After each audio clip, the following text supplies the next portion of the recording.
ಅಚ್ಚರಿಯ ಬೆಳವಣಿಗೆ ಅನ್ಸುತ್ತಾ ಅಥವಾ ನಿಮಗೆ ತಮ್ಮ ಮಾಹಿತಿ ಇತ್ತಾ? ನನ್ನ ಹತ್ರ ಜಗದೀಶ್ ಶೆಟ್ಟರ್ ಅವರು ಈ ತರ ಬಂದು ರಿಕ್ವೆಸ್ಟ್ ಮಾಡ್ತಾ ಇದ್ದಾರೆ. ಪಾರ್ಲಿಮೆಂಟ್ ಅಸೆಂಬ್ಲಿ ಇಂದ ಕಳಿಸ್ತಾ ಇದ್ದಾರೆ ಅಂತ ನನಗೆ ಹೇಳಿದ್ರು. ನಾನು ನಿನ್ನೆ ಬೆಳಗ್ಗೆ ಕೂಡ ಅವ್ರ ಮಾತಾಡಿದ್ದೆ. ನಾನಂತ ಕೆಲಸ ಮಾಡುದಿಲ್ಲ, ನಾನು ಹೋಗುದಿಲ್ಲ. ರಾಜಕಾರಣಕ್ಕೆ ನನಗೆ ಕಾಂಗ್ರೆಸ್ ಪಕ್ಷ ಜೀವ ಕೊಟ್ಟಿದೆ, ಮರುಜೀವ ಕೊಟ್ಟಿದೆ. ನಾನು ಆ ಕೆಲಸ ಮಾಡುವುದಿಲ್ಲ ಅಂತ ಹೇಳಿದ್ರು. ಅದನ್ನೇ ನಾನು ನಮ್ದಲ್ಲಿಟ್ಕೊಂಡು ನಿನ್ನೆ ಮೈಸೂರಿನಲ್ಲೂ ಕೂಡ ನಾನು ಈ ವಿಚಾರನ ಪ್ರಸ್ತಾವನೆ ಮಾಡಿದೆ. ಈಗ ಈ ವಿಚಾರ ಅವರು ಕಾಂಗ್ರೆಸ್ ಕಚೇರಿ ಇದ್ದಾರೆ, ಎಲ್ಲ ಮಾತುಕತೆ ಆಯಿತು, ಬಿಜೆಪಿ ಇದ್ದಾರೆ ಅಂತ ಹೇಳಿ ಅವರು ನನಗೆ ಕೆಲವು ಮಾಧ್ಯಮ ನಿಮ್ಮೆಲ್ಲ ಸ್ನೇಹಿತರು ನನಗೆ ತಿಳಿದಿದ್ದಾರೆ.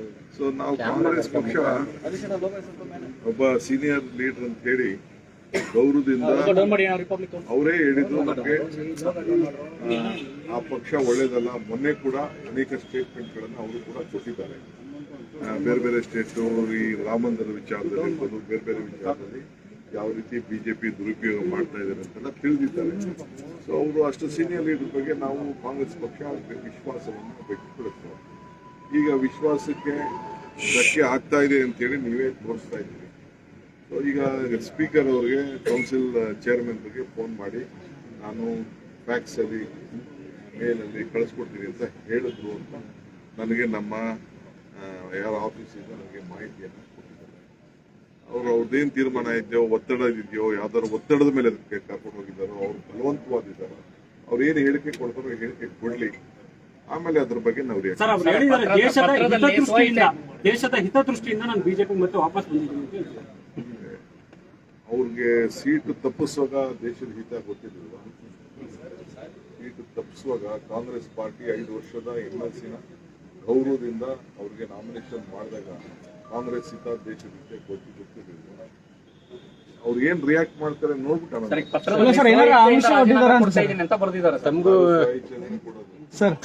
ಬಲವಂತವಾಗಿ ನೀವು ಹೇಳಿದ್ರಿ ನನಗೆ ಯಾವ್ದು ಚಾಕ್ಲೇಟ್ ಸಿಕ್ತು ಅಂತ ಸರ್, ಏನಾದ್ರು ಆಮಿಷ ಒಡ್ಡಿದಾರ ಅಂತ ಸಂದರ್ಭದಲ್ಲಿ ಕೊಟ್ಟಂತ ಭರವಸೆಯನ್ನು ಹೇಳಿ ಸರ್.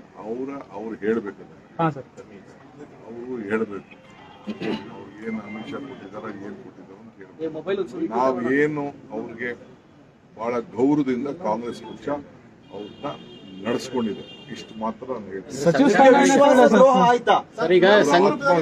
ಎಲ್ಲರಿಗೂ ನನಗೂ ಒಂದು ಆತ್ಮಸಾಕ್ಷಿ ಇರ್ತದೆ, ಅವರು ಜಗದೀಶ್ ಶೆಟ್ಟರ್ ಯಾಕಂದ್ರೆ ಕಾಂಗ್ರೆಸ್ ಅವಮಾನ ಆಗಿದೆ ಅಂತ ಅನ್ನುವಂತ ಮಾತನ್ನ ಪದೇ ಪದೇ ಅವ್ರು ಹೇಳ್ತಾ ಇದ್ರು. ಕಾಂಗ್ರೆಸ್ ಪಾರ್ಟಿ ನಡೆಯುವಂತ ಸಿಸ್ಟಮೇ ಬೇರೆ, ಬಿಜೆಪಿ ನಡೆಯುವಂತ ಸಿಸ್ಟಮ್. ನಾನು ಈಗ ಮಾತಾಡಲ್ಲ, ಲೆಟ್ ಮೀ ನನಗೆ ಇವತ್ತವರೆಗೂ ನನಗೆ ರೆಸಿಗ್ನೇಷನ್ ತಲುಪಿಲ್ಲ. ಕಾಂಗ್ರೆಸ್ ಅಧ್ಯಕ್ಷರಾಗಿ ರೆಸಿಗ್ನೇಷನ್ ತಲುಪಿಲ್ಲ. ನಾನು ಕಾಂಗ್ರೆಸ್ ಅಧ್ಯಕ್ಷರಾಗಿ ಬಿ ಫಾರ್ಮ್ ಅವ್ರಿಗೆ ಬಂದು ಕೊಟ್ಟಿದ್ದೆ. ನನಗೆ ಈ ಗಳಿಕೆ ನಾನು ಕಾಂಗ್ರೆಸ್ ಕಚೇರಿಯಲ್ಲೇ ನನಗೆ ರೆಸಿಗ್ನೇಷನ್ ಇನ್ನ ತಲುಪಿಲ್ಲ. ಇಮೇಲ್ ಅಲ್ಲಿ ಕಳಿಸಿದೀವಿ ಅಂತ ಹೇಳಿ ನನಗಿನ್ನ ಬಂದಿಲ್ಲ. ಸಂಘ ಪರಿವಾರ ನಾಯಕರು ನಿಮ್ಮ ಪ್ರಕಾರ ಅವರು ನಿಯಮ ಬಾಹಿರವಾಗಿ ಪಕ್ಷ ಸೇರ್ಪಡೆ ಆಗಿದ್ದಾರೆ. ಹಾಗಾದ್ರೆ ಈಗ ಬೇಡ, ಈಗ ನಾನು ಈಗ ಯಾಕೆ ಮಾತಾಡಿ, ನಾನು ಆಮೇಲೆ ಮಾತಾಡ್ತೀನಿ. ಸರ್, ಈಗ ಅವರು ಸಂಘ ಪರಿವಾರದ ನಾಯಕರು ಸರ್, ವಿಶ್ವಾಸಕ್ಕೆ ಅರ್ಹರಲ್ಲ ಅಂತಾನೆ ಸಂಘ ಪರಿವಾರದಿಂದ ಬಂದಂತವ್ರು ಯಾಕೆ ನೀವು ಎಲ್ಲರ ಮೇಲೂ ನೀವು ಈ ತರ ಮಾತಾಡ್ತೀರಾ? ಸಂಘ ಅವ್ರ ಡ್ಯೂಟಿ, ಸಂಘದವ್ರು ಅವ್ರ ಸಂಘದವ್ರು ಕೆಲಸ ಮಾಡ್ತಾರೆ. ನಾವು ರಾಜಕಾರಣಿಗಳು, ನಾವು ರಾಜಕಾರಣಿ ಕೆಲಸ ಮಾಡಬೇಕು. ನಾನು ಸಂಘಕ್ಕೂ ಅದಕ್ಕೂ ಏನು ಹೋಲಿಕೆ ಮಾಡಿದ್ರು? ಸಂಘ ಪರಿವಾರ ಅವರಾಗಿದ್ರೆ ಯಾರು ಬಿಟ್ಬಿಟ್ಟು ಸಂಘ ಬಿಟ್ಬಿಟ್ಟು ಕಾಂಗ್ರೆಸ್ ಸೇರ್ಕೊತಿದ್ರ? ಇದೆ ಪಾಲಿಟಿಷಿಯನ್. ನಾನು ಯಾಕೆ ಬೇರೆ ಸಂಘ ಅಂತ ನಾನು ಯಾಕೆ ಮಾತಾಡ್ತೀನಿ? ಸೌದಿ ಅವ್ರ ಜೊತೆಗೆ ಬಂದವರು ಯಾರು ಬಿಟ್ಟು ಹೋಗಲ್ಲ. ಜಗದೀಶ್ ಶೆಟ್ಟರ್ ಏನು ಹೋಗಿದಾರೋ ಅದು ಬೇರೆ ವಿಚಾರ. ಬೇರೆಯವರು ಜನ ಅವ್ರನ್ನ 35,000 ವೋಟಲ್ಲಿ ತಿರಸ್ಕರಿಸಿದ್ರು ಕೂಡ ನಾವು ಕಾಂಗ್ರೆಸ್ ಪಕ್ಷ ಬಹಳ ಗೌರವದಿಂದ ಅವ್ರನ್ನ ನಡೆಸ್ಕೊಂಡಿದ್ದೀವಿ. ಮಿಕ್ಕಿದ್ದು ಆತ್ಮಸಾಕ್ಷಿ ಮತ್ತು ಸೌದಿ ಅವರು ಸಚಿವ ಸ್ಥಾನದ ಆಕಾಂಕ್ಷೆ ಇದ್ದಾರೆ.